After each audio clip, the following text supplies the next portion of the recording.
Learn when to shut the fuck up sometimes. Stop falling for the trap. The African versus Black American beef is fake and it's funded and it's nowhere in real life. What's actually happening is we're being attacked by white people, white supremacists that run the state. We are being attacked by the American government. We're being attacked by European nations, and we're being divided by the people they're paying online. A lot of them look like us, sellout ass Negroes that are getting online and telling us that our beef is with other people that look like us and other people of color that may not look like us but are not white. And they are selling us this so that we will not rise up against the mayonnaise Martians who actually enslaved us, who actually mass incarcerate us, who actually are pushing us out of jobs, who actually are taking our opportunities, who actually are colonizing black nations. Hello guys, welcome once again to the channel. I hope wherever you are having a great time. Many times you have always come across clips showing how blacks in Africa are at loggerheads with blacks in the United States. And this is something that has really been talked about in many fronts, because we've always talked about how diaspora wars are real, where blacks in Africa, or Africans for that matter, when they go to the United States, they try to display some character that really shows them to be disparaging or even disrespecting black Americans in the United States. And this is a claim that many people have fallen prey to. I can tell you for sure that the West or the European world has always known how to divide black people. They have always come up with issues to make us feel divided, because one thing they know is that when we be united, we shall always win against them. And whatever we go or set our minds at, we shall achieve that. So that is why you find that right now, there is this media portrayal that blacks in the United States are at difference with the blacks in Africa. And this is a diaspora war that has always been talked about times without number. So I came across a person, a creator on TikTok, who was also speaking about the same issue. And I think I like his view about why we must be very alert at all times when talking about some of the challenges that we go through. We must be very alert not to fall prey to what Western systemic racism or white supremacy wants to achieve against black people. Take a listen to what he had to say and some clips that I came across that I've compiled to help us understand this topic better. Let's watch, then come back and share our commentaries ahead. Learn when to shut the fuck up sometimes. Stop falling for the trap. The African versus Black American beef is fake and it's funded and it's nowhere in real life. What's actually happening is we're being attacked by white people, white supremacists that run the state. We are being attacked by the American government. We're being attacked by European nations, and we're being divided by the people they're paying online. A lot of them look like us, sellout ass Negroes that are getting online and telling us that our beef is with other people that look like us and other people of color that may not look like us but are not white. And they are selling us this so that we will not rise up against the mayonnaise Martians who actually enslaved us, who actually mass incarcerate us, who actually are pushing us out of jobs, who actually are taking our opportunities, who actually are colonizing black nations. The sellouts and the raccoons of social media are trying to sell us propaganda that we should be fighting other marginalized groups of people instead of fighting the people who are actually fighting us. And it's cowardly and it's bitch made. And we need to stop doing that. Well, we don't speak French. Y'all need to stop doing that because y'all look like hoes. They are paying social media creators to make a fake diaspora war online because the motherfuckers bored. They ain't got no life or no real careers and they ain't got shit else to do. White supremacists love this. Why? Because while we're fighting online, the real attacks keep coming in real life. Government policies pushing us out of our own neighborhoods that black people have been in historically in the U.S. Government sanctions choking African nations. Police unaliving us in the streets here in the U.S. and abroad in other countries. It is divide and distract, and it's working. They don't want black Americans linking arms with black Africans. They don't want the diaspora united. They don't want us to have a swimming pool bigger than Kanye, because a united global black movement could challenge the systems that are crushing all of us. From Washington to London to Johannesburg. So the next time you see Africans versus black Americans content and videos, ask yourself, who profits from this? Always remember, we are one people with one history and one struggle. Unite, resist, build, Black August, global black power, Pan-African unity. Y'all be cool. And so here are some of my thoughts on the diaspora wars. And before you come for me, remember, I'm just reflecting on the things that have happened and the things that are. I'm Nigerian, right? Born and raised in America, and I'm talking to you through a phone made of minerals from the Congo. Now picture this, not even 100 years ago, if you wanted to make a phone call from Nigeria to Benin, two neighboring countries, mind you, you would have to pick up the phone in Nigeria, have the operators connect you to operators in the UK, have those operators connect you to operators in France, and then finally be connected to operators in Benin. A very unnecessarily lengthy and expensive process. So why was this the case? Because all of the infrastructure that was set up in the colonies was made in such a way that it would benefit the so-called mother countries. How vicious of a mother to steal from her children, but I digress. Whenever Black Americans come to me and tell me that they've gotten their DNA tested and have discovered that they're a certain percentage Nigerian, I'm always like, my brother, welcome to the family. But it's not like they need my permission to be welcomed into something that, tested or not, is literally in our DNA. Still, each time I hear this, I can't help but think that Nigeria as a concept didn't even exist until about 6 decades after slavery ended in the United States. So if you were to ask your ancestors that suffered through the Middle Passage about this thing called Nigeria, they would look at you like, bro, what the fuck are you talking about? In fact, it wasn't until about the early 1900s that Lord Lugard, on behalf of England, took out his little African map and said, okay, the Belgians took the Congo River, we'll take the Niger River, and we'll leave France with the desert. And so Nigeria was born, and similarly so, essentially all other African states. And today, people so strongly identify with these concepts of nationality, which is not inherently negative, but you literally have Africans telling African Americans that they don't know where they come from.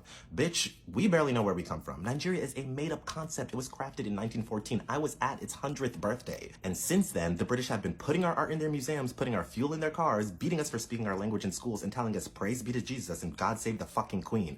That's crazy. But what's really crazy is that the folks on the phone call from Nigeria to Benin could have very well have been second cousins twice removed. You see, when Lugard drew our beloved country lines, he cut right through the land of the Yoruba people, leaving most of Nigeria speaking English and pledging allegiance to the Nigerian flag, but a sizable chunk in Benin speaking French and doing the same for theirs. So why does this matter? Because the differences between us that we define ourselves by so heavily, they're constructed, they are subjective, and they were not even created for our own benefit, which is kind of a positive thing because it means that we're not really that much different at all. God only knows what they were yapping about back in the day on their landlines, but I hope it was more productive than some of the shit I hear people say today. Of course, nowadays we can communicate much quicker, but technically we're still doing it on their platforms. Yeah, we've definitely come a long way from that long and expensive process of two bordering countries calling each other from separate continents. I mean, nowadays South Africans and Black Americans can bitch at each other in real time, which is progress because the communication is happening live on the air. But maybe we could veer ourselves into some more productive conversations about how we can come together and own what is literally owed to us and underneath our feet. Because at the end of the day, we are literally all getting fucked still, no matter where we are. Of course, I'm not implying that culture and history are not important. They definitely are. As I said, I am a proud Nigerian American, but remember,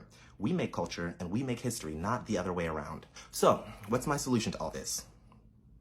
I don't have solutions, I just have thoughts. I keep hearing about so-called diaspora wars, and let me tell you something. I feel that all of that is baloney. Black Americans have never called for a diaspora war against other Africans at all. In fact, we have always been very supportive of other members of the diaspora, especially African countries that are throwing off the last vestiges of colonialism and imperialism.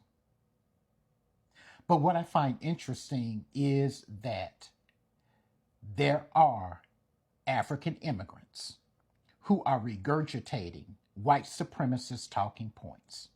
And that is because the United States has always exported racist stereotypes and propaganda about Black Americans who are descended from the enslaved.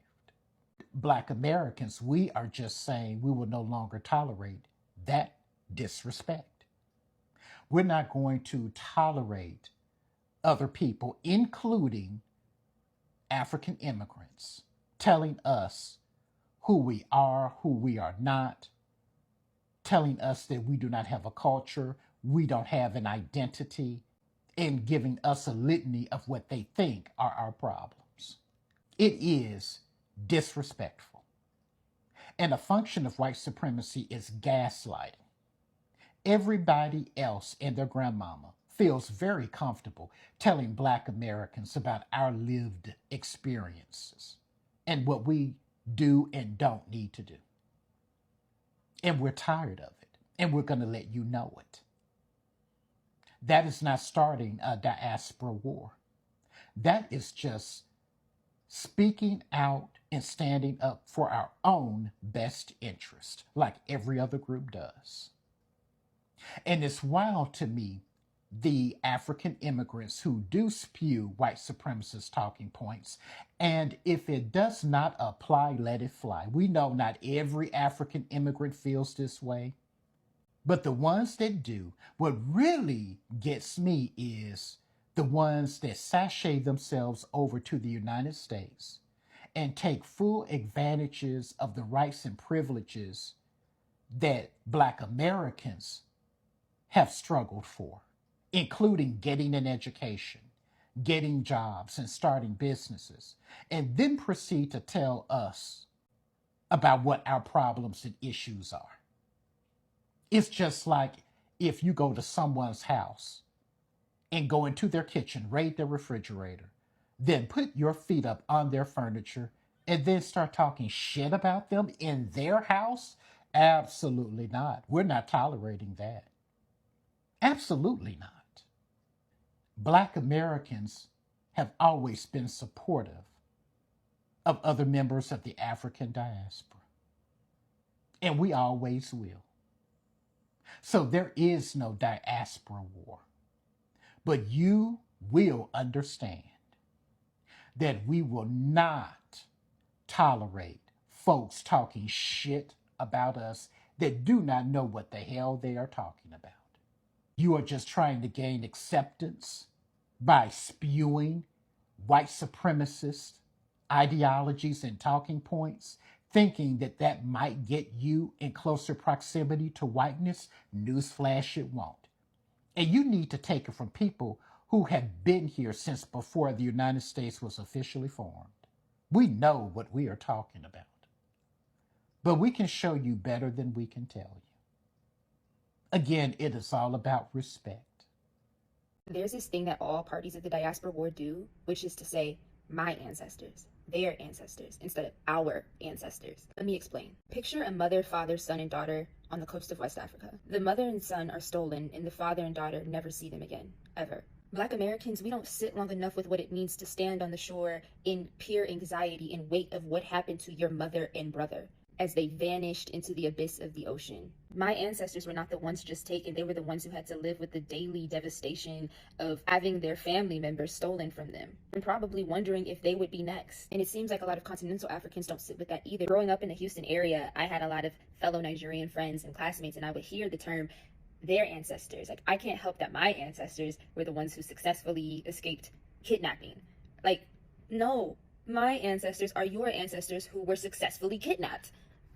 They're your ancestors too. I already know the rebuttal. Some were traded, some were sold on purpose. And you could say that some African peoples were complicit, but what does complicit really mean when the people with the guns are asking you to trade? It's not really a negotiation, it's a threat. I recently read a slave ship ledger published by Brown University. There are pages tabulating how many humans were captured while the ship was docked, how many died before it even left, and how many survived on their journey across. This one single primary source helped me to further refine my understanding of the trauma on both sides of the Atlantic. Whether you're in Ghana, Jamaica, London, Atlanta, all of our ancestors were violated in this equation. You have to sit with the pain that comes with understanding the powerlessness that our ancestors experienced at that point in history. And sometimes that pain comes out through ignorance, denial, and exhausting diaspora wars. Yes, we are different now, and I never want to deny the beauty in our diversity across the diaspora. We are not just the descendants of enslaved people or colonized people. We are separated cousins, mothers and sons separated from fathers and daughters. That's it. That's the story. That's our story. Africans see African Americans as Africans. You're going to have people that say, oh, Africans don't see African Americans as Africans. They see us as foreigners. I've been to the African continent. I've lived on the African continent. I studied at the University of Johannesburg for an exchange program. One of the questions I was constantly asked was, where are you from? I'd say the United States. They would ask me, where are you really from? They're implying an African country. Because as a Black American, when you are on the African continent, Africans don't know you're from the States until you start speaking. They assume you're just another African. So I would have to say a region in Africa because I'm not sure, because of the slave trade. But because we as African Americans as well as Afro-Caribbeans and those in the diaspora, are black, we blend in.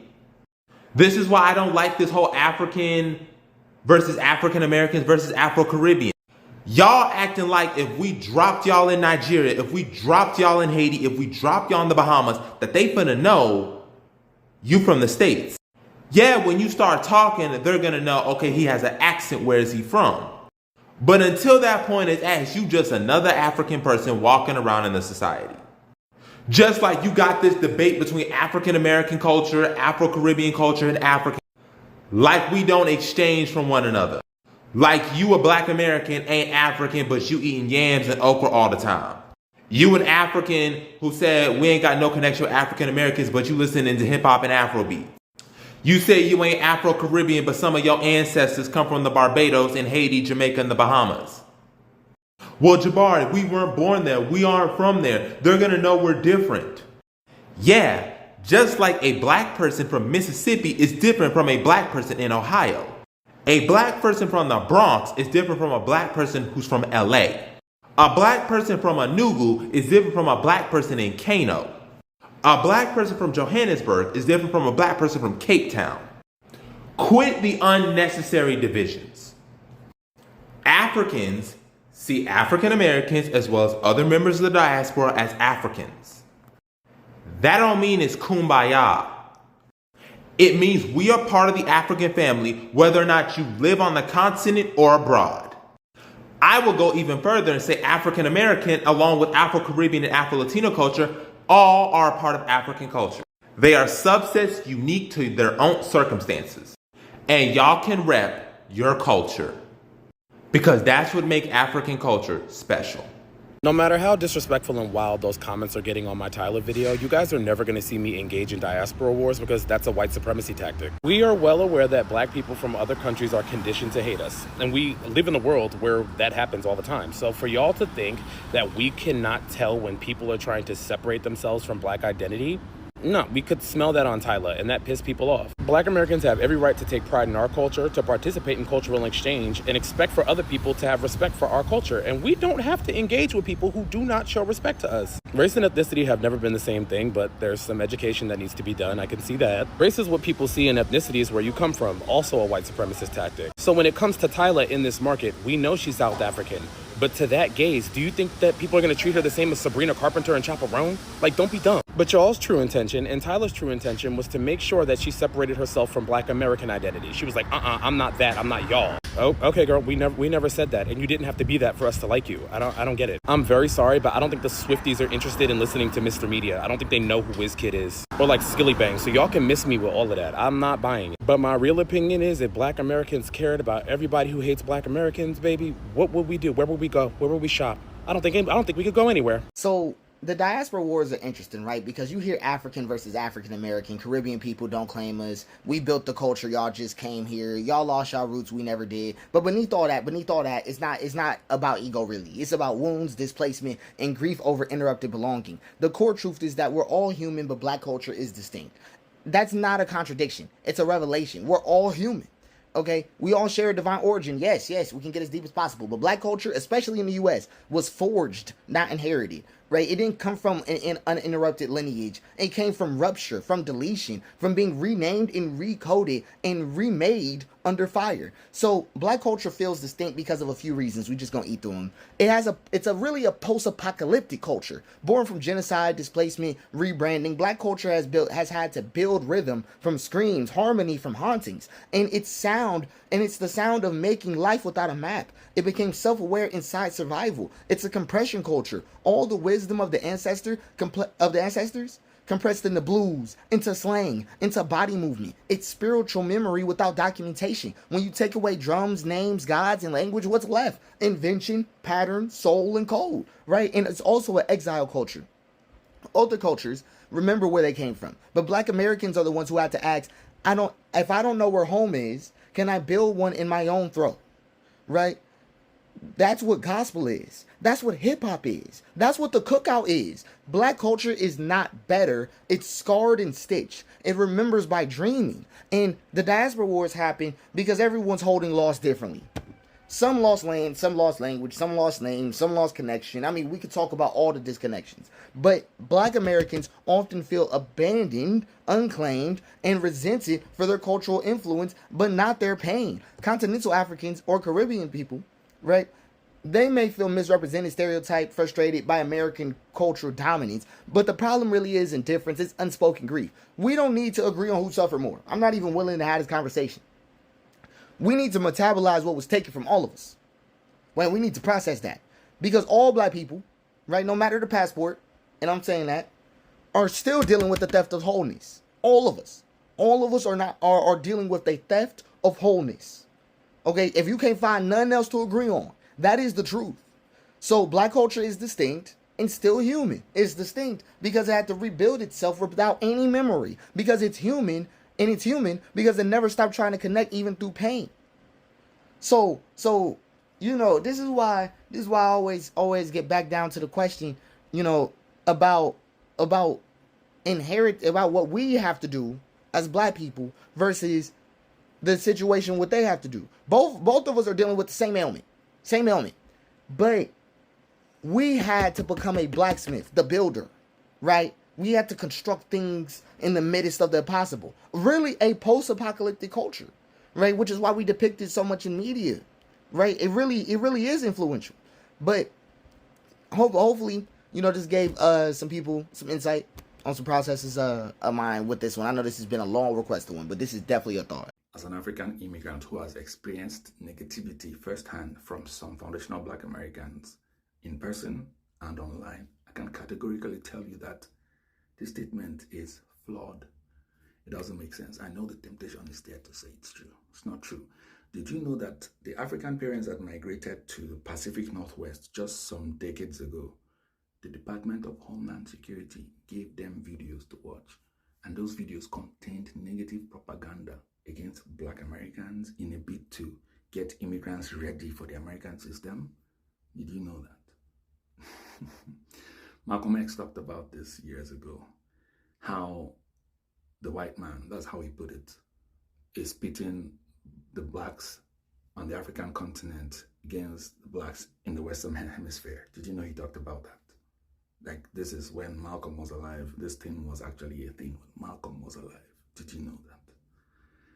Meanwhile, when that was happening, you still had Africans and black Americans joining hands for civil rights and independence. Did you know that Africans and black Americans joined hands to help each other when the civil rights movements happened and when the independence happened on the African continent? Did you guys know that? The only person who benefits from foundational black Americans beating against Africans and vice versa, or Caribbeans, or even Africans against themselves, is not the foundational black American. It's not the African. There's somebody else. It's divide and conquer. This thing should be clear. This is 2025. Yo, like, this is 2025. And people who use phones are still, it's you, like, how? Come on now. We should be smarter than this. Even the first time I learned about the American Colonization Society, ACS, that happened in the 1800s, I think 1817, and I read about it, I was a bit enraged at first because it was basically black Americans who moved to Africa to colonize Africans. But when I looked deeper, American Colonization Society was owned by white people. The concept was not clear. They lied to these black Americans and said, oh, the Africans are enslaved, they are not educated, they are crude, they're not civilized. Go and civilize them. That was the lie they told black Americans. Somebody has been doing this from day one. And it's clearly not somebody that looks like me, neither foundational black American or Africans or even the Caribbean. So please, this is 2025. Please, let's have some sense. I beg, maybe they get sense. It's not 2025. And I know why I use just those few examples. There are so many more examples I can use, but please, let's just sit down and think. It's always some group that is pitting us against each other.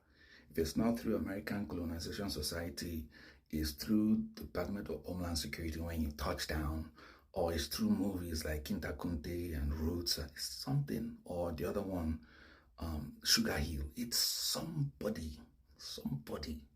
somebody that's clearly not like this. So please, let's be smarter. Now, after listening to the clips that I've just played for you, what do you have to say about the entire debacle? I believe that war that has always been talked about, or that hatred that has always been talked about, that exists between blacks in Africa and blacks in the United States, it's all a fallacy. And if there is any that has existed, it is because Western or whites have succeeded in dividing us and making us hate one another. But I believe I've always dared blacks in the United States to come to Africa, any country of their choice, and see if they will be shown any form or level of hatred from Africans. I can tell you, as a Kenyan speaking, there are many African Americans who are in Africa right now, and they are living in Kenya. They have moved here, they have bought lands here, and they're living peacefully. No one has ever questioned them about anything. But then, when you go outside there, you'll be told about how blacks in America are hated by Africans, and that is all a fallacy. If there is any level of hatred that has ever existed, it is because we have really failed, or we have allowed the white supremacist idea of dividing black people to really succeed among us. The claim that Africans hate black Americans is a harmful generalization that oversimplifies complex social dynamics and ignores historical and cultural contexts. Africans and black Americans share a common heritage, with many black Americans tracing their ancestry to Africa due to the transatlantic slave trade. While cultural differences exist, rooted in distinct histories, language, and social structures, these differences do not equate to hatred. Interactions between Africans and black Americans often reflect mutual curiosity, respect, or even collaborations, as seen in cultural exchanges like Afrobeats, music, or Pan-African movements. Misunderstandings may arise with stereotypes or isolated incidences, but painting this as a widespread hatred ignores the diversity of African cultures and the valued or varied experiences of black Americans, perpetuating a divisive narrative. So it is all a lie. It has never existed. We must appreciate that given our background or historical background, there must be some differences that we have. But it is not a difference meant to really pit us against one another. It is a difference that is to complement our existence, because diversity is the essence of life. When we have differences, we tend to appreciate our existence because we tend to appreciate where each and every one of us is coming from. That is all I have to say when it comes to that. This narrative aligns with Western agenda of divide and rule, a tactic historically used to weaken marginalized groups. During colonial times, European powers exploited ethnic differences in Africa to maintain control, pitting tribes against each other to prevent unified resistance. Similarly, in the Americas, slaveholders fostered a division among enslaved Africans to suppress rebellion. Today, media portrayals and selective storytelling can amplify tensions between Africans and black Americans, often exaggerating conflicts or ignoring shared struggles against systemic racism. By framing these groups as inherently antagonistic, such narratives distract from their common fight against global anti-blackness and economic exploitation. That's the truth. Nothing could be further from this. We are being set against one another. It is not something that exists among us. It is a trick that has been used over time. Africa is colonized because divide and rule tactic was used.